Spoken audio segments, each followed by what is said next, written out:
Bonjour, c'est Romain, le décodeur du non-verbal, j'espère que vous allez bien. On se retrouve aujourd'hui pour une nouvelle analyse non-verbale de l'actualité. Comment ça fonctionne? Je prends une actu du moment, j'y relève un élément non-verbal, une posture, un geste qui, je pense, est intéressant à vous enseigner et qu'ensuite vous allez pouvoir utiliser ce savoir, cette connaissance dans vos échanges, dans vos interactions et dans vos relations avec les autres. Alors, si vous suivez un petit peu l'actu du moment, vous n'avez pas pu manquer la crise des éleveurs, la mobilisation des agriculteurs en France. Et autour de cette actu, je suis tombé sur une courte vidéo de BFM TV qui met en scène le président de la République et un certain nombre de ses collaborateurs. Et c'est l'extrait en fait où il annonce qu'il va mettre en place un plan d'urgence pour les éleveurs au Conseil des ministres. Alors, comme d'habitude, dans un premier temps, ça va être à vous d'observer, ça va être à vous d'affûter votre œil du décodeur.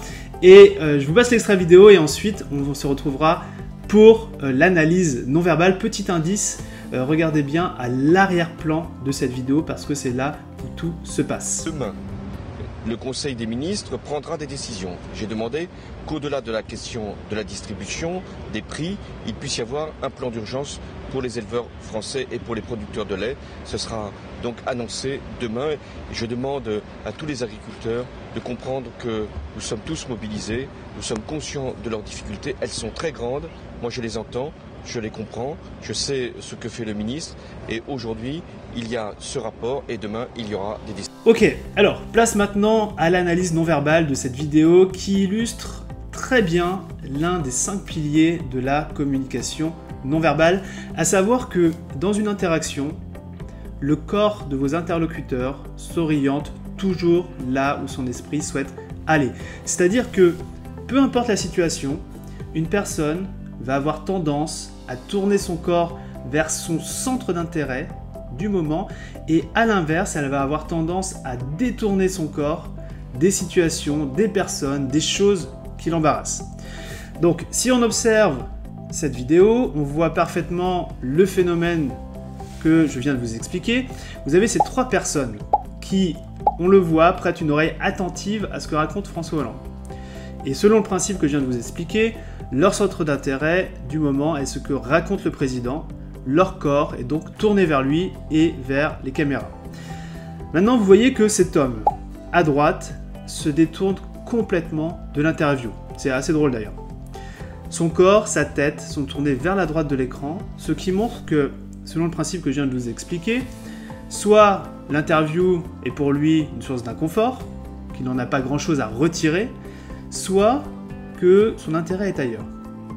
Alors évidemment, c'est la deuxième option qui est la bonne. Son intérêt est ailleurs parce que, je pense que vous n'avez pas mis trop de temps à le deviner, si on observe sa communication verbale, on voit que cet homme fait partie du dispositif de sécurité présidentielle et donc, assez logiquement, son intérêt à ce moment précis n'est pas d'écouter ce que raconte le président, mais bel et bien d'observer les alentours pour être sûr que tout se passe bien.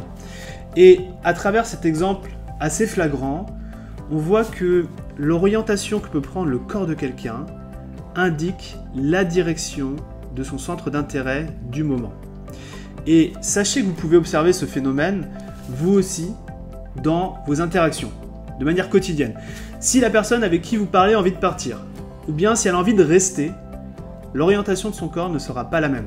Si vous observez 2 personnes à la terrasse d'un café, et que ces 2 personnes s'entendent bien, leur corps, tout au moins le corps de l'une des personnes, va être tourné vers le corps de l'autre personne et vice-versa. Si une de ces personnes a envie de partir, son corps va par exemple commencer à se tourner et à se diriger vers la porte de sortie, vers la porte des toilettes, vers un tout autre endroit. Bon, j'espère que vous avez bien saisi l'importance de ce pilier de la communication non verbale. Si vous comptez utiliser ce principe dans vos interactions, mettez un gros pouce bleu sous cette vidéo et abonnez-vous à la chaîne du décodeur du non-verbal pour être prévenu des prochaines vidéos, des prochaines actualités que je vais décrypter.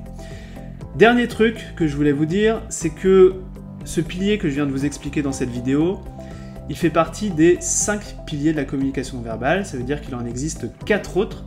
Et à ce titre, pour vous aider à les comprendre et à les maîtriser, j'ai publié une formation. J'ai une formation qui s'appelle la formation express du décodeur du non-verbal, dont vous pouvez avoir accès gratuitement, et dans laquelle j'enseigne les 4 autres piliers de la communication non verbale. Donc si vous voulez rejoindre cette formation, il suffit de cliquer sur le lien qui va s'afficher dans cette vidéo, ou tout simplement de cliquer sur le lien qui se trouve dans la description sous la vidéo. Voilà, je vous dis à très vite pour une prochaine vidéo.